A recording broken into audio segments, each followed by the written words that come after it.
Media बंधुओं का आभार प्रकट करते हैं जिन्होंने हमारी इस मांग को स्वीकार करते हुए हमारे पास यहाँ आए हैं अपना कीमती समय निकाल के हमारी समस्याओं को सुनने के लिए।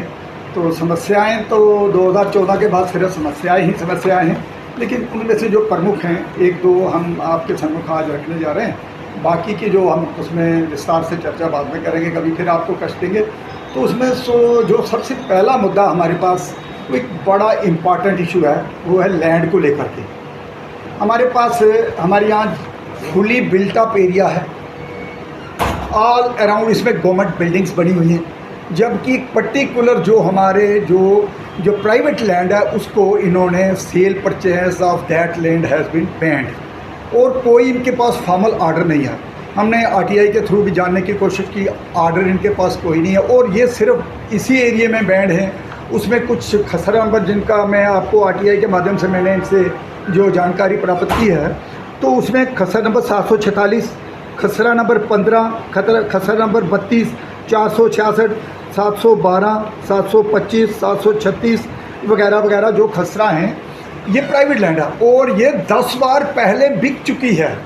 ये पहली पटवारियों ने, गिरदावर ने, ये जो तहसीलदार हैं उन्होंने फ़र्द इशू की है, तभी इसकी रजिस्ट्री हुई है। 10 जगह पे ये बिक चुकी है और आज जब किसी व्यक्ति को ज़रूरत पड़ती है अपनी किसी ज़रूरत को पूरा करने, जैसे आप देख लीजिए आज की डेट में जो चिकित्सा है कितनी महंगी है। कोई खुदा न खासा बीमार हो जाए तो उसके बस की बात नहीं है, वो चाहता है चलो मेरी जान बच जाए, कोई 2 मरले उसको पैच को बेच करके वो अपना इलाज करवाना चाहता है, किसी को बच्चा बाहर भेजना है उसकी एजुकेशन के लिए।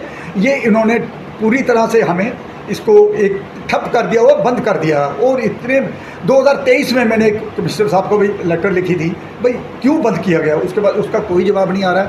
और मेरा मानना ये है कि ये हमारे जो अधिकारी इतने निकम्मे नहीं हो सकते। मेरे ख्याल से जो प्रॉपर फीडबैक डीसी साहब को चाहिए थी वो उनको नहीं मिल रही है और ये जो ग्राउंड वर्कर यहाँ पे हैं वो फीडबैक सही नहीं दे रहे हैं। Otherwise this is a completely built up area with all the basic facilities like road, electricity, water, everything is available. Then how it can be कि भाई जब गैर मुमकिन तभी, अगर तभी को ही आना था तो तभी प्राइवेट लैंड को ही क्यों टारगेट करेगी। इससे पहले तभी फ्लो कर रही है इसके जो अब लेफ़्ट साइड पे और राइट साइड पे कहीं कोई तभी का लेना देना नहीं है। सबसे पहले रेवेन्यू ट्रेनिंग इंस्टीट्यूट आता है, जेडीए कल नहीं आती है। अगर वो खतरे में नहीं है, वहाँ पे तभी नहीं है तो यहाँ तभी कैसी होगी। और इसके बाद एक और जो था आपके सियोड़ा में वहाँ पे एक रीरा को इंट्रोड्यूस किया इन्होंने, वहाँ पे एक फ़र्ज खोल दिए, एक और पार्टनर आगे बिठा दिया।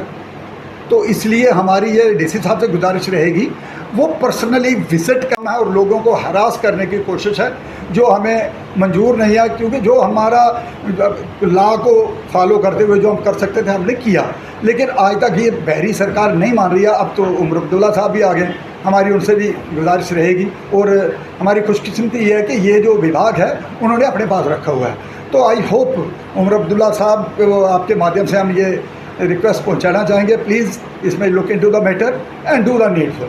तो बाकी दूसरी मुद्दे को लेकर के मेरे भतीजा बैठे हैं यहाँ पे, हरविंदर जी, ये रखेंगे। बाकी जो इस इलाके का हमारा सबसे जो पुराना मुद्दा है, हम काफ़ी देर से 3-4 साल से भी हमें बड़े म्यूनसिपलिटी को भी हमने बड़ी गुजारिश की थी और एप्लीकेशन भी दी थी। हमारे यहाँ जो बाहर है चौक में जो स्ट्रीट लाइट है वो कम से कम 1 साल हो गया वो ख़राब पड़ी हुई है। उसका यहाँ पे ये कोई सुध नहीं ले रहे, इसका कोई वर्किंग इधर इसको काम नहीं कर रहा। और हमारे जो जहाँ से हमारी रोड जाती है गुरुद्वारे साइड की तरफ, गुरुद्वारे के टाइम आपको पता है कि शाम के टाइम बच्चे जाते हैं गुरुद्वारे, बुजुर्ग माताएं जाती हैं गुरुद्वारे। यहाँ पे जितने भी लाइटें 1-2 लाइटें लगी हुई हैं वो लाइटें सब ख़राब हो गई हैं। उन लाइटों की यहाँ पे कोई सुध नहीं ले रहा, कोई पेशानी। और जो हमारा पीछे भी महल्ला है, जो बच्चे शाम को ट्यूशन वगैरह जाते हैं तो उनके लिए भी ये बड़ी मुसीबत का कारण है कि अंधेरा ही अंधेरा होता है। म्यूनसिपलिटी ने तो लाइटें अपनी लगा दी हैं, ये मैं नहीं कहूँगा कि लाइटें नहीं लगी हैं, लाइटें लगी हैं सब, और लाइटें लगने के बावजूद भी जब लाइटें ख़राब हो जाती है तो उनकी रिपेयरिंग में बड़ी ढील है, बड़ी ये लापरवाही कर रहे हैं। तो हम ये भी गुजारिश करते हैं म्यूनसिपलिटी कमीशन को आपके माध्यम से कि ये जल्द से जल्द इन लाइटों को ठीक करवाएं, ताकि हमारे जो बच्चे हैं शाम को गुरुद्वारे, कोई मंदिर, कोई मस्जिद जा रहा है, यहाँ कोई बच्चे ट्यूशन पढ़ने के लिए जा रहे हैं, क्योंकि रात को अंधेरा होता है। आपको पता है कल जो चोरियाँ की वारदातें बड़ी ज़्यादा बन गई हैं।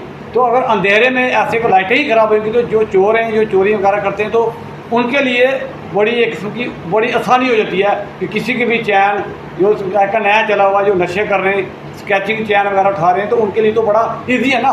अगर जम्मू हमारा म्यूनसिपलिटी के अंडर है और ये इलाका हमारा पूरा स्मार्ट सिटी के अंडर आता है, और आप खुद कहीं कभी रात को भी आप विजिट करना, आप खुद अपनी देख लेना कि मैक्सिमम लाइटें यहाँ की हमारी ख़राब हैं। और सबसे बड़ा उदाहरण है ये गराड़ चौक है, आप जाते टाइम भी इसको एक विजिट लेके जाना।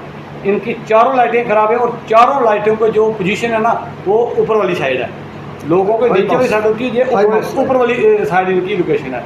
तो इसलिए हम ये रिक्वेस्ट करते हैं जम्मू कमीशन को, ये रिक्वेस्ट करते हैं क्योंकि इनको हम हाजिर के बेनती करते हैं कि जल्द से जल्द इनको ठीक करवाएं।